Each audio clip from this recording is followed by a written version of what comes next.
ડીસા ભોપાનગર ફાટક નજીક બનનારા ઓવરબ્રિજની સોઇલ ટેસ્ટિંગની કામગીરી શરૂ।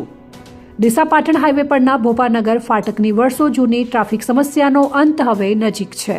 અહીં બનનારું ઓવરબ્રિજ હવે સાકાર થવા જઈ રહ્યું છે। સરકારે મંજૂર કરેલા આશરે 800 મીટર લાંબા અને 87 કરોડથી વધુ ખર્ચના ઓવરબ્રિજ માટે આજે જમીનનું સોઇલ ટેસ્ટિંગ શરૂ થયું છે। ભોપાનગર ફાટક શહેરનો મહત્વનો પ્રવેશ દ્વાર હોવાથી અહીં રોજ ટ્રાફિક જામ થતો હતો। રેલવે ફાટક બંધ થતાં લાંબી કતારો લાગતી હતી અને ઇમરજન્સીમાં એમ્બ્યુલન્સ પણ અટવાઈ જતી હતી। સ્થાનિકોની વર્ષોથી ચાલતી માંગ પછી આ ઓવરબ્રિજને મંજૂરી આપવામાં આવી છે। ઓવરબ્રિજ ફોર લાઇન બનશે અને ડીસાના ટ્રાફિક દબાણને મોટી રાહત અપાશે। સોઇલ ટેસ્ટિંગ દ્વારા જમીનની બેરિંગ કેપેસિટી તપાસવામાં આવી રહી છે।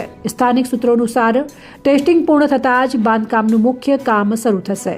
ઓવરબ્રિજ તૈયાર થયા બાદ ડીસા પાટણ હાઈવે પરનું વાહન વ્યવહાર વધુ ઝડપી અને સલામત બનશે। શહેરના નાગરિકોને દાયકાઓની જૂની ટ્રાફિક સમસ્યામાંથી રાહત મળશે। અહેવાલ નરેશ રાજપૂત, બનાસકાંઠા।